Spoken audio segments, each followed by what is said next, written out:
Mean राशि वालों के संतान कैसे होते हैं को समझने के लिए इस कविता को जरूर ध्यान से सुनिए कि उत्सुक होकर शिशु ने पूछा, माँ क्या होगा उसके बाद। फिर नभ से नक्षत्र मनोहर स्वर्ग लोक से उतर उतर कर तेरे शिशु बनने को मेरे घर आएंगे उसके बाद। कहने का मतलब है दोस्त कि मीन राशि वालों की संतान योग बहुत ही मुखरित होती है तब जब आप इस राशि के पंचम भाव को देखेंगे, क्योंकि पंचम भाव ही संतान का कारक होता है किसी भी कुंडली में। सिर्फ मीन की बात नहीं कर रहा, लेकिन जब मीन की बात कर रहा हूं तो ये याद रखिए कि मीन राशि से जो पांचवा घर पड़ता है वो कर्क राशि होती है, जो कि चंद्रमा के प्रतिनिधित्व के अधीन होती है। चंद्रदेव इसके मालिक होते हैं और ये जल तत्व की राशि है और चर राशि है और स्त्रीत्व का प्रतिनिधित्व करती है। फिर भी आपको ये याद रखना चाहिए कि कर्क राशि में जन्म लिए हुए बच्चे यानी कि मीन राशि के संतान, जो कि मीन राशि के पंचम भाव से देखे जाते हैं, बड़े लावण्य लिए हुए होते हैं।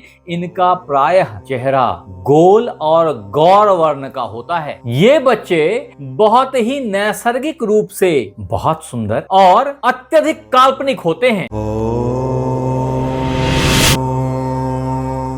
तो नमस्कार मित्रों, मैं आचार्य देवेश कुमार ठाकुर आपको आपके अपने चैनल एस्ट्रोलॉजी स्टार्ट्स में फिर से एक बार स्वागत करता हूं। दोस्त, आज हम बात करने वाले हैं मुख्यतया अपने 6 मुद्दों के ऊपर, जिसमें सबसे पहला मुद्दा है कि मीन राशि वालों के संतान कितने होते हैं, मीन राशि वालों के बच्चे कितने होते हैं। तदोपरांत जो मेरा दूसरा इंपॉर्टेंट मुद्दा है वो है कि मीन राशि वालों के बच्चे कैसे होते हैं और इनका स्वभाव कैसा हो, इनकी स्वास्थ्य कैसी होती है जब ये बच्चे छोटे होते हैं, टोडलर्स होते हैं, और जब बड़े हो जाते हैं। तदोपरांत जो मेरा तीसरा इंपॉर्टेंट मुद्दा है वो है मीन राशि संतान योग के तहत मीन राशि वाले बच्चों का संस्कार कैसा होता है, इनके मानव मूल्य कैसे होते हैं, ये समाज में किस तरह से अपना प्रभाव बनाते हैं, लोगों के प्रति कितनी संवेदनाएं होती हैं, सारी बातें करेंगे इस तीसरे मुद्दे में। चौथा मुद्दा है हमारा दोस्त कि मीन राशि वालों के संतान की शिक्षा, बुद्धि और जिम्मेवारी लेने की क्षमता कैसी होती है। तदोपरांत जो हमारा पांचवा इंपॉर्टेंट मुद्दा है वो है कि मीन राशि वालों के बच्चे करियर, जॉब अथवा व्यापार में किस तरह का आउटपुट लेके आते हैं। तदोपरांत जो हमारा आखिरी छठा मुद्दा है वो है कि मीन राशि संतान योग के तहत मीन राशि वालों के बच्चों का अपने माता पिता के साथ में संबंध कैसा होता है। ये चीज इसलिए इंपॉर्टेंट है कि देखिए, अगर आपने अपने बच्चों के जॉडियक साइन के अकॉर्डिंगली उनकी नैसर्गिक गुणों को समझ लिया तो आप समझ जाएंगे कि किस मुद्दे पे आपका बच्चा आपकी बात मानेगा, किस मुद्दे पे टच करते ही वो भड़क जाएगा। तो ये इन चीजों को जानने से फायदा होता है कि आप अपने बच्चों से उसी तरह की बात करेंगे और अननेसेसरी की खाई अगर जीवन के उत्तरोत्तर आगे बढ़ने पे डेवलप हो जाए तो उसको भरने में सहूलियत होगी। क्योंकि ये चीज देखा गया है कि जब बच्चे बहुधा प्रौढ़ हो जाते हैं तो माता पिता के साथ एक डिस्टेंस क्रिएट हो जाता है। इस चीज को कंट्रोल करने के लिए ही हमने ये एपिसोड बनाई। मैं समझता हूं आपको पूरे YouTube पे इस तरह की एपिसोड नहीं मिली। तो मित्र, ध्यान से सुने इस पूरे एपिसोड को और अंत तक बने रहें, क्योंकि मैं आखिरी में कुछ उपाय भी बताऊंगा अगर प्रॉब्लम्स है तो उसके लिए। संग ही अगर आपने मेरा ये चैनल लाइक और सब्सक्राइब नहीं किया है तो कर लीजिए और बेल बटन को दबाना बिल्कुल ना भूलिए ताकि मेरी हर नई वीडियो इंस्टेंटली आप तक पहुंच जाए। और अगर ये वीडियो आप फेसबुक पे देख रहे हैं तो फॉलो कर लीजिए। तो आगे बढ़ते हैं दोस्त। अब मित्र, मीन राशि के संतान योग को समझने से पहले ये समझ लें कि ज्योतिष में चंद्रमा को मन का कारक कहा गया है और गुरुदेव ज्ञान के कारक हुआ करते हैं, धन के कारक हुआ करते हैं। मीन राशि वालों के लॉर्ड गुरुदेव खुद हैं और चंद्रदेव के साथ कर्क राशि और मीन राशि की नवम पंचम योग बनती है। ऐसे में चंद्रमा और गुरु के मिलन से जो गज केसरी योग बनता है वो योग अपने आप में अभूतपूर्व योग माना जाता है, अत्यंत पराक्रमी योग, अत्यंत शक्तिशाली योग माना जाता है। इस योग में जन्म लिए हुए संतान बड़े प्रभावी, बड़े क्षमतावान होते हैं और इन चीजों की ही अभी हम विस्तार से व्याख्या करेंगे। यहाँ ये जरूर याद रखें कि आप इस वीडियो को अपने मीन लग्न अथवा मीन राशि दोनों ही एंगल से देख सकते हैं और ये उतना ही प्रभावी होगा। अब मित्र, अगर मैं अपने पहले मुद्दे को फिर से डिफाइन करूं, यानी कि मीन राशि वालों की संतान कैसी होती है, इनका स्वास्थ्य कैसा होता है और मीन राशि वालों की संतान कितनी होती है, तो ये समझ लीजिए कि कर्क राशि के कारण मीन राशि वाले अत्यधिक फर्टाइल होते हैं और ऐसे में इनके पास में संतानों की संख्या 2 या 2 से अधिक होती हैं। लेकिन क्योंकि ये स्त्री राशि है इसलिए इनकी पहली संतान बहुधा कन्या होती है और कन्याओं की मात्रा इनके परिवार में अधिक होती है। ये बच्चे काफी इमोशनल होते हैं और बहुत ही अधिक लावण्य लिए हुए सुंदर नेत्रों वाले गौर वर्ण के बच्चे अत्यधिक प्रतिभावान और अत्यधिक चंचल होते हैं। ऐसे मीन राशि वालों के संस्कारी भावुक होनहार बच्चों का मन मौसम के तरह बदलता रहता है और इन्हें सामान्यतया छोटी उम्र में सर्दी खांसी की प्रॉब्लम्स बहुत अधिक सताती है। जब ये टोडलर्स होते हैं, बिल्कुल छोटे होते हैं, तब तदोपरांत इन्हें पानी वाली जगहों से थोड़ा बचा के रखना होता है और संग ही चेस्ट के कंजेशन, निमोनिया और इस तरह के जल संबंधी परेशानियों से बचाए रखने की जरूरत होती है। अगर आपके बच्चों को भी इस तरह की प्रॉब्लम हो रही हो और ये बच्चे अभी अगर छोटे हों तो आपने एक छोटा सा चांदी का चांद बना करके काले धागे में गले में इनके धारण करा दीजिए। भले ये छोटा सा बच्चा हो, ये चांद इनको नजर से भी बचाते हैं और इनके स्वास्थ्य में भी आमूलचूल परिवर्तन लेके आते हैं। आगे जाकर के ये बच्चे बड़े ही ऊर्जावान और एक्टिव होते हैं। इनके अंदर विजुअलाइजेशन की क्षमता कमाल की होती है। अब मित्र, अगर मैं अपने दूसरे इंपॉर्टेंट पॉइंट यानी कि मीन राशि वालों के संतान की स्वभाव की बात करें, उनके मूल बिहेवियर, नेचर, ट्रेट, इन सब की व्याख्या करें तो आपको पता चलेगा कि ये बच्चे चंद्रमा के प्रभाव के कारण अत्यधिक संवेदनशील, चंचल और गहरी कल्पना शक्ति से लैस होते हैं। इनके अंदर की लेखन कला, इनके अंदर की कवित्व बड़ी लाजवाब होती है। ये लिखने में, कविता करने में, गाना गाने में और शब्दों के मीनिंग समझने में बड़े फास्ट होते हैं। मीन राशि वालों के बच्चों के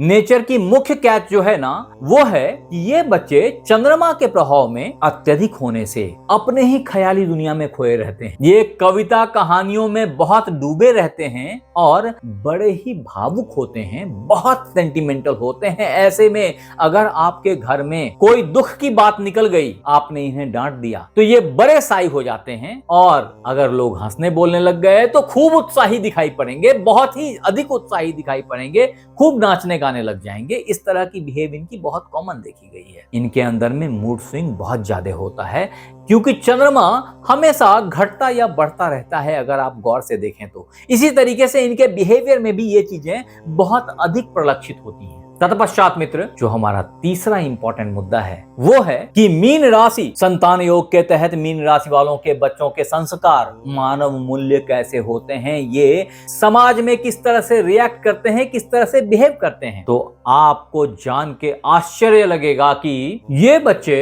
अत्यधिक संस्कारी होते हैं और कभी बड़ों के सामने ऊंची आवाज में बात नहीं करते। माता पिता के प्रति इनका अगाध प्रेम, स्नेह और प्रतिष्ठा समाहित रहती है। ये कभी अपमान की बात अपने माता पिता के लिए सहन नहीं कर सकते। तदोपरांत मीन राशि वालों के संतान अत्यधिक इमोशनल होते हैं और किसी भी एडवर्स सिचुएशन में किसी भी आदमी के दुखी होने से बहुत अधिक द्रवित हो जाते हैं। वास्तव में ये 12 राशि में सबसे अधिक सेंटिमेंटल होते हैं और इन्हें कष्ट या खुशी देख के समझ में आ जाती है। नजरों से ये भांप लेते हैं आप कितना भी दुखी हो और आप छुपा नहीं सकते इनके नजरों से कि आप दुखी हैं, या आप ये छुपा नहीं सकते कि आपको कुछ मजेदार चीज हाथ लग गई। ये बहुत जल्दी पकड़ते इस बात को। इमोशनली ये बहुत जबरदस्त कनेक्ट बनाए रखते हैं लोगों के साथ में और इसीलिए दिक्कत में कभी साथ नहीं छोड़ते। ये सारी बातें मीन राशि वालों के बच्चों के साथ में एक कमाल की नैसर्गिक गुण है। और अगर आपने अपने बच्चों को इस एंगल से समझ लिया तो आपको पता है कि मेरा बच्चा कहां द्रवित होने वाला है। अब आपको सोचना है कि आप उस मोड़ पे अपने बच्चे को सही कह रहे हैं या गलत कह रहे हैं। तदोपरांत क्योंकि ये बच्चे छल कपट से दूर होते हैं इसलिए कई दफा प्रैक्टिकलिटी से भी काफी दूर हो जाते हैं। ऐसे में अगर इन्हें समझ में आ जाए कि यहाँ पे लड़ना है तो लड़ जाते, भिड़ना है तो भिड़ जाते हैं, अथवा कविता बना के, कहानियां बना के आगे वाले को समझा देते। ये सब इनकी सामान्य बातों में समाहित होता है। ऐसे बच्चों की आत्मविश्वास इनके मानसिक शांति से मिलती है, इसलिए हमेशा ही ऐसे बच्चों को आपने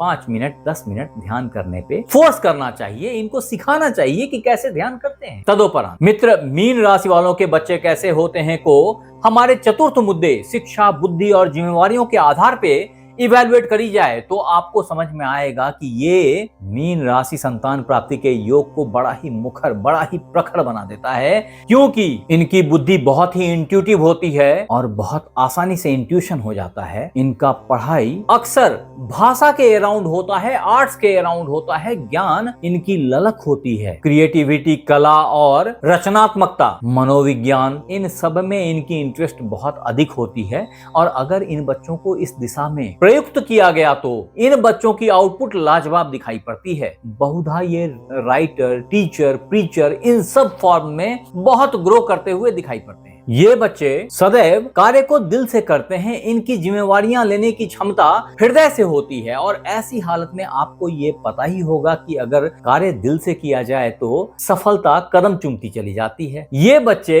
हमेशा ही ऐसी बात कह देंगे आपको, लोगों को, समाज को, कि वो बिल्कुल दिल को छू लेते हैं। ऐसी कहानियां, ऐसी कविता करने की क्षमता इनके अंदर होती है। ये इतने अच्छे साइकोलॉजिस्ट भी होते हैं, भावनाओं को ड्राइव करना इन्हें बड़े अच्छे से आता है। तदुपरांत हमारा पांचवा मुद्दा है मीन राशि संतान योग, या यूं कह लें कि मीन राशि वालों के बच्चे कैसे होते हैं को और सिद्ध करता है। अगर हम मीन राशि वालों के बच्चों के करियर, जॉब, बिजनेस, इनके भविष्य की दिशा और दशा को और अच्छे से इवैल्यूएट करने की कोशिश करें तो आपको याद रखना चाहिए मीन राशि वालों की ये बच्चे चंद्रदेव और कर्क राशि के प्रभाव से उन क्षेत्रों में बहुत सफल होते देखे गए हैं जहां सेवा भावना निहित होती है। आर्ट, भाषा, ये सब सराउंडिंग में रहता है। क्रिएटिविटी दिखाने की अपॉर्चुनिटी रहती है, वहां इनकी क्षमता कई गुना बढ़ के निखर के सामने आती। जिसमें सबसे पहले बात करें तो मेडिकल और केयरिंग का क्षेत्र है, जहां पे ये बड़े ही अच्छे डॉक्टर, नर्स, बाल रोग विशेषज्ञ, साइकोलॉजिस्ट, ये सब बन के अपनी सेवा देते हैं और मेवा पाते हैं। तदुपरांत जो दूसरा इंपॉर्टेंट क्षेत्र है मीन राशि वालों के बच्चों के लिए, वो है आर्ट और क्रिएटिविटी से